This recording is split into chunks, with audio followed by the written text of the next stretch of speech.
Hello friends, welcome back to Home Sense with Nell. So guys, today I'm so excited to share with you a tour of my vegetable garden. It's not quite spring, but almost, and I've seen a little bit of growth in all of my container gardens, so I want to share it with you. So first I'm going to show you a tour of my raised garden beds, and next we'll move on to some of my container gardens. And then finally, I'm going to show you a little section of my yard, which used to be my succulent garden, but eventually became a vegetable garden. So here we go. So I'm at my first elevated garden bed, the one that my husband and I built recently.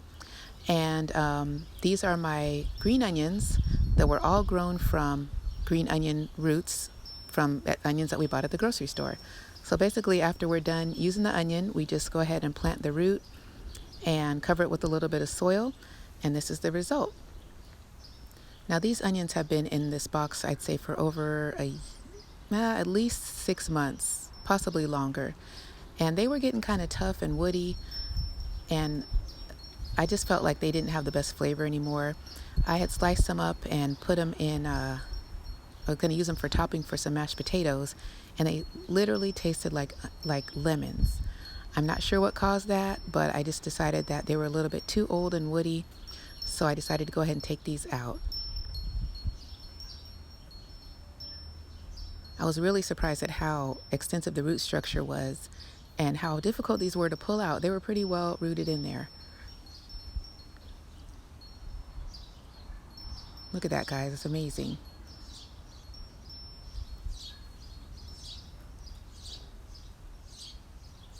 I think regrowing spring onions from the little scraps is a great idea. You save so much money, and you don't have to run out to the store each time you need a few green onions for your recipe. But at least in my case, you know, they have a limited lifespan as far as flavor is concerned, so it was time to take those out. Next, guys, we have some Lasagna kale, also known as dinosaur kale.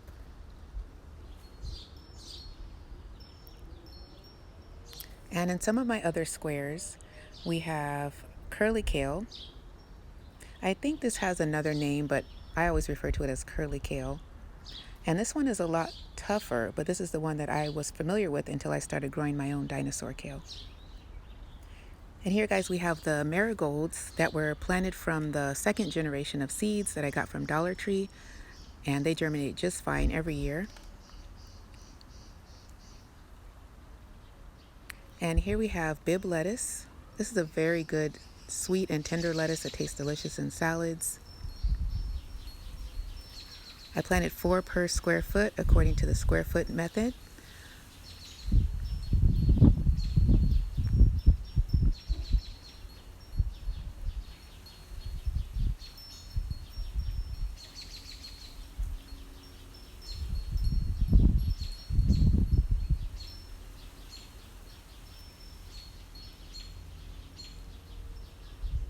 And behind the Bib lettuce, guys, I have some spinach.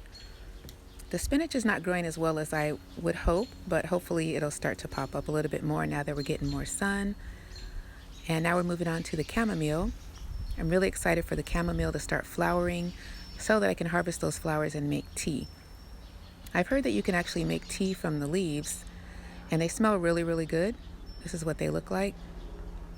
But I heard that the tea made from the leaves is a little bitter, so I'm going to wait for the flowers.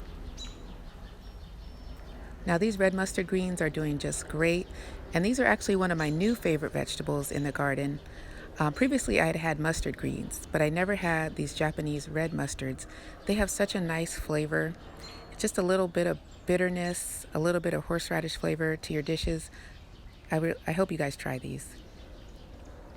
And behind this mustard greens, I have some the Japanese white radish, I believe it's called. Planted these again because my son likes radishes, so I'm always trying to plant radishes to see which variety he might like the best. And because I'm, a newbie at radishes, I tend to pick them too early. So this one, as you can see, although the leaves, the foliage is about 7 inches long, the radishes were not ready to be picked.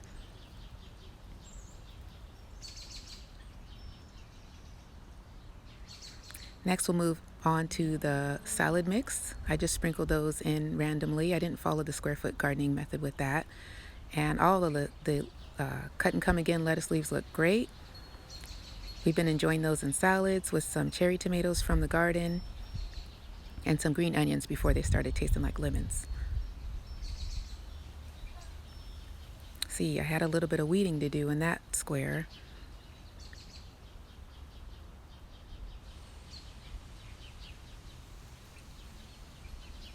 Here too, because I didn't heavily mulch this bed, I did get a lot of weeds and a lot of volunteer plants, so I just try to pick those out whenever I can.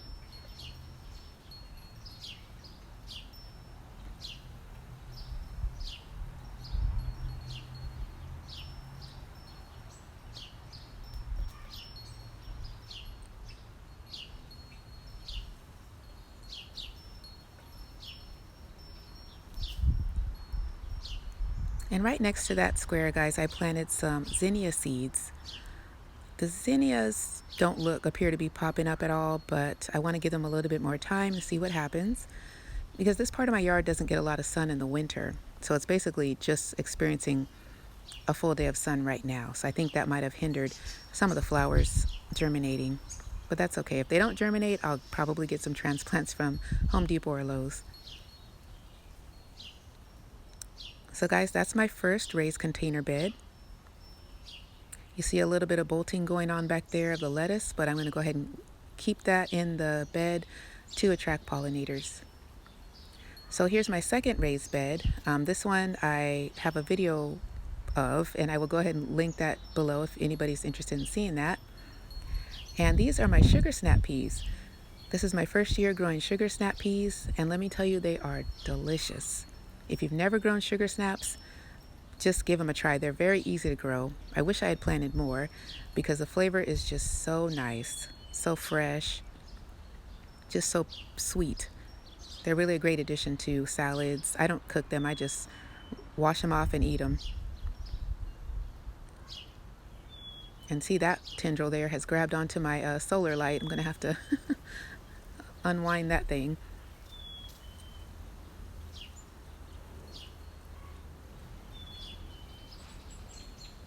And in front of the sugar snaps, we have some rainbow chard.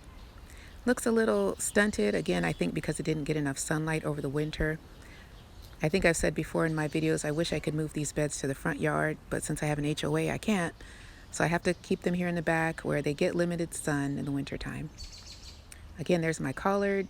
The collards are wonderful. We've still been harvesting and eating those, and they seem to do fine no matter the amount of light that they get. And now we'll move on to the container garden. So in the forefront, you see my tangerine tree, which had been struggling, but I repotted it, I fertilized it, and now I do see some buds blooming. So I'm hopeful that we're going to get some tangerines sometime soon. And right next to the tangerines in the terracotta color pot, you'll see the broccoli rabe. The broccoli rabe was delicious. It bolted, but I'm going to keep it there for the pollinators. In the nooks, you see mustard green. Behind that is strawberries. And to the left is chard. Are you enjoying my video? If so, please give me a big thumbs up so YouTube knows you like it. And better yet, go ahead and hit that subscribe button and hit that bell so that way you'll be notified of every new video that I post. And most of all, please leave me a comment down below. I'd love to hear from you.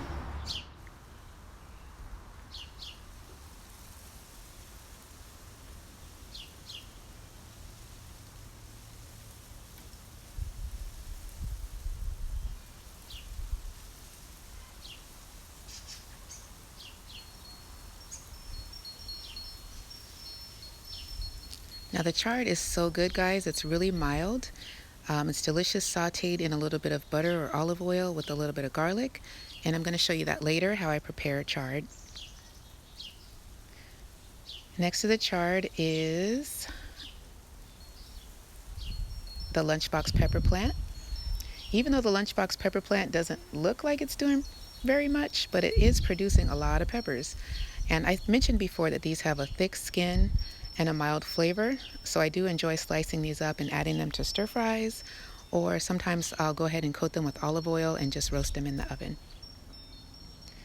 Here's a tomato plant that has definitely seen better days. I'm going to go ahead and remove this so I can make space for something else.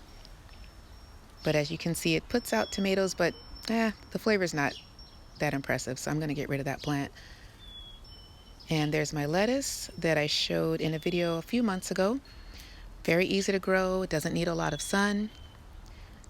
Basically just sprinkle the seeds and they pop up and you have a delicious salad. And to the left there's broccoli rabe again. There's a lot of bees buzzing around, which is exactly why I'm going to leave it in the garden as long as I can. In fact, I think it's the plant that attracts the most pollinators in my garden right now. And behind the broccoli rabe was the, I believe it's the chocolate cherry tomato and the sun sugar tomato, which though the plants don't look great either, they are still producing fruit. I harvest those weekly and they still taste great. So I'm going to try to leave that plant in the pot as long as I can.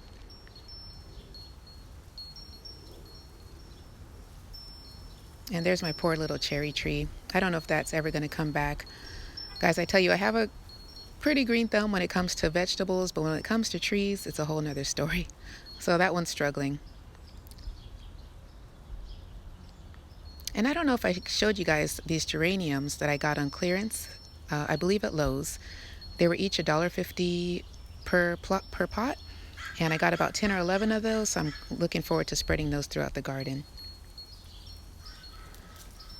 Now here's our mint plant, and in this pot I did an experiment. I wanted to see how composting in place would work.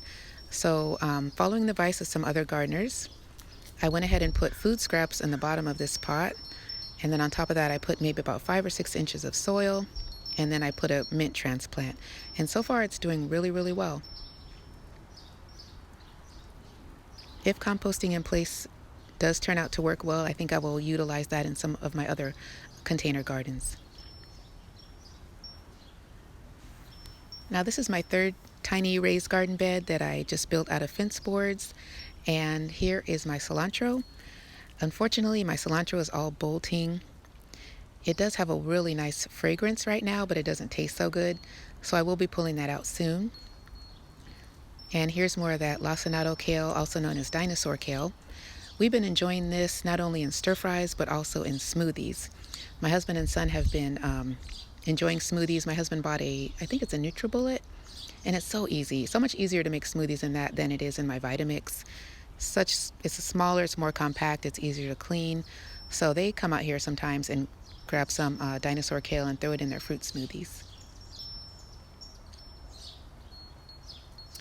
And behind the Lasagna kale, there's a little bit more chard. And here, guys, I threw down some more chard seeds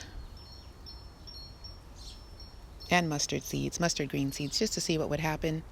I don't have the greatest success growing in my native soil for several reasons, but I wanted to see how the chard and the mustard greens would do there.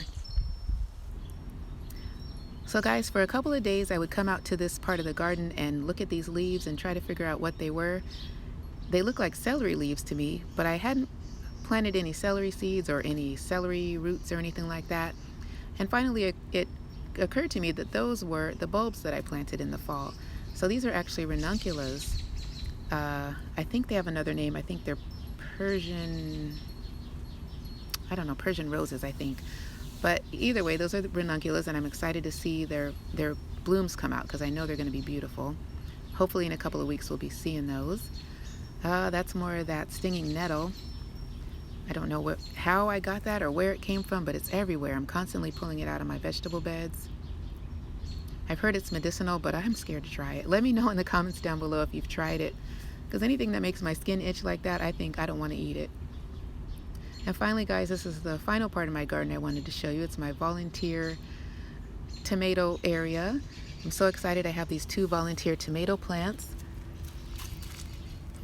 I know rightfully I probably should cut one of them out, but I just don't want to because I'm thinking, hey, I got free tomatoes over here. And they seem to be doing well. And next to that I have curly parsley. And then behind that I have flat leaf parsley, which has really taken off since I took it out of the pot and put it in the ground. It's doing great. We enjoy this as garnish, or sometimes I do put it in smoothies. It's considered a superfood. And next to that, I have my tree collard. Seems to be doing okay. Now this area in front that's been taken over by grass seeds, I think I'm going to plant some flowers there. And I don't know if you noticed that, but in that section there was nothing, and in this section there was nothing. There used to be tree collards in both of those spots, but one day I came out to the garden to check on everything and they were gone. I'm assuming the gophers just pulled them out from underground because there was not a leaf, there was not a stem, there was not a stick left. And these are just some mustard green seeds that I threw down a couple of weeks ago, and they are coming up. I'm looking forward to those, and more chard, of course.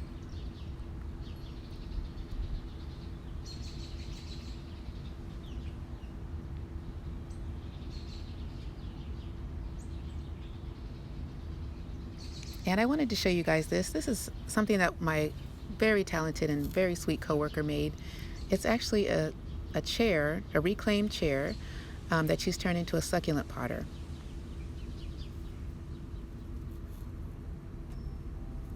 So I just wanted to show you quickly one of the ways that my family and I enjoy all of these delicious leafy greens. I like to just mix my greens up. So you see here I have curly kale, I have a little bit of dinosaur kale, chard, pretty much whatever I can gather. I just harvest it all, clean it really good, slice it up, and then I saute it in a pan with some olive oil and garlic. And sometimes I'll even throw in some cherry tomatoes if I have some. And it just makes a very nice, healthy, enjoyable treat to have from the garden. So guys, that was my early March garden tour. Thank you so much for staying to the end of the video. Here at Home Sits with Nell, I like to talk about home decor, DIYs, and gardening, all on a budget. If you like that type of content, please subscribe, and see you next time.